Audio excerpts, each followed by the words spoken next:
Hi, Lisa Anderson here from A Healing Place Complete Counseling Care.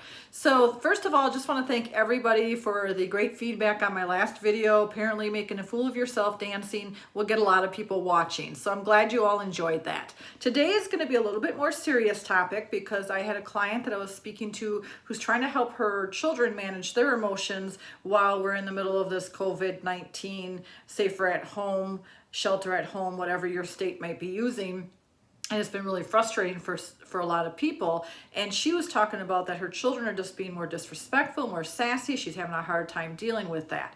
So we talked a little bit about when you talk with anybody, but particularly with children, you want to meet their emotion or their feeling first and then talk about the behavior. So let's say you've got a child who's refusing to do their homework and they're frustrated. Well, first of all, you need to realize that they're just stressed, that this is a lot that's being put on them. They've lost a lot. Many of these kids did not get any closure as far as the closing of their school. It's just one day we're in school and the next day we weren't. There are kids who are losing big events. They're losing their sports. They're losing their proms. They're losing their graduations. So you need to take this seriously because this is difficult for them. And they don't necessarily have the tools or the brain development that we have as adults to manage some of this.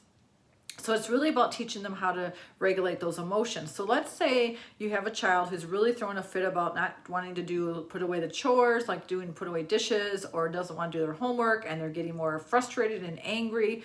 Instead of saying, stop being angry, you need to do this, which, by the way, is just going to create more defensiveness or digging in not doing it, you want to find a way to meet them. So then you say, it sounds like or it looks like you're frustrated by this. And some kids are going, well, duh, just ignore that. Okay, just ignore some of that behavior and just say, so what's making you mad about this? Well, because you make me sit and do this all the time and I'm really tired of this and I want to go play with my friends.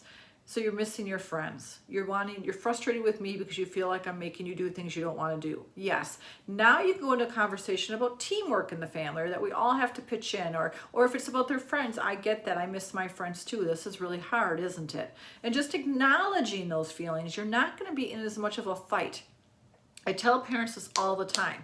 You can either choose to spend 35 minutes fighting because for 1 minute you just jumped into that argument with them, or you could choose to regulate yourself, take a deep breath and acknowledge the feeling and have a conversation and be on track of what you need them to complete. So an example of this is a 4-year-old who's trying to get out the door, wants to tie their own shoe. They are not fast at this. You don't have time. You say, no, forget it. I want to tie your shoe. And next thing you know, you have a 4-year-old having a huge fit because they wanted to tie their own shoe. And now you're spending 25 minutes trying to get a kid out the door versus the 3 minutes if you just would have allowed them to tie their shoe.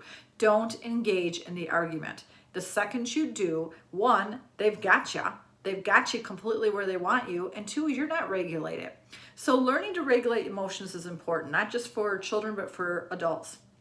And I keep talking about the zones of regulation, which is a very common thing. You can Google this. You can find papers on this. Schools use this. So it's a really easy tool because a lot of kids actually might already be familiar with it. So I took and I drew out what it should look like. And so the zones of regulation is really just 4 boxes. And what you're doing is you're having a green, which is calm, yellow, which is warm, red, which is hot, and cold, which is blue. On the top part, I have my clients talk about the things that can help them get back to green, because you're always wanting to get back to green. So in the yellow, what can they do when they're angry? Red, what can they do? Blue, what can they do? Below it, I have them tell me what kind of feelings they're having or what their behaviors are. So let's say when I'm getting warm, I'll do things like my cheeks will start getting red. I can feel that my heart gets faster.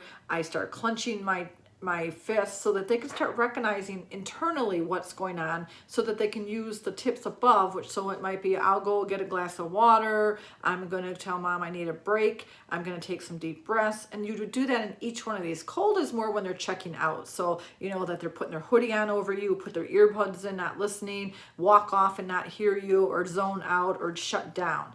That would be what blue would be. But you want to use something like this. So, and the goal is always to, how do we get back to green? Have them talk about what do they feel like when they're calm? What do they feel like when they're happy? What do they feel like when it's going well? And have them write that. So this is a good example of the zones of regulation. But it shouldn't just be kids who are using that. Adults need to use that too, because if we're not regulated, our kids aren't going to be regulated. So you've got to work on that yourself. You've got to not be getting upset with them or frustrated with them. And if you are having that, then you need to take a time out for yourself. You need to go relax. You need to take a deep breath. If a kid's being sassy is getting you so wigged out, you're losing control of your emotions, then you are not in control. Your child is in control. Kids are disrespectful. They're sassy. They have fits. They throw tantrums. Yes, it's difficult. Yes, it's frustrating. But you are the adult. It is your job to regulate yourself so that you can help them regulate. So these are some tips that you can do in order to help your child. Start with the feeling. It sounds like, it looks like and then put the feeling into that. The child will respond. You respond with an empathetic statement. I would hate that too. I can understand why that's frustrating for you. I get that you don't like doing this. Now you explain but why it's important. And if they're really, really, really not able to get themselves under control, then it is time for you to decide, do I remove myself and let them just cool down? Do I have them go cool down? Don't say time out, say calming down, take a relaxation break. Use those words. Time out is punitive. This really isn't to be punitive. This is to really help them learn how to get control of those emotions.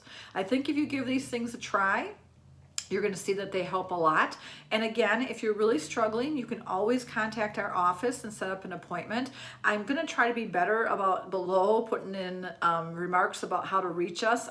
This is something that I'm not the best about, but I'll try to be better about that. Also, I really want to try and get our videos spread more. So we do have our YouTube page, A Healing Place CCC. So try to get that too spread, because that helps get it out to a wider audience. And then also spread it on our Facebook page, where the goal here of these videos is to help people feeling better and giving some tips on how to do with some things. So please, please, please share them. If you're really struggling, we have appointments available. We're ready to go. We use telehealth. It's easy, it's fast, it's simple. We have videos on our website to show you how to use it. So give us a call if you need help.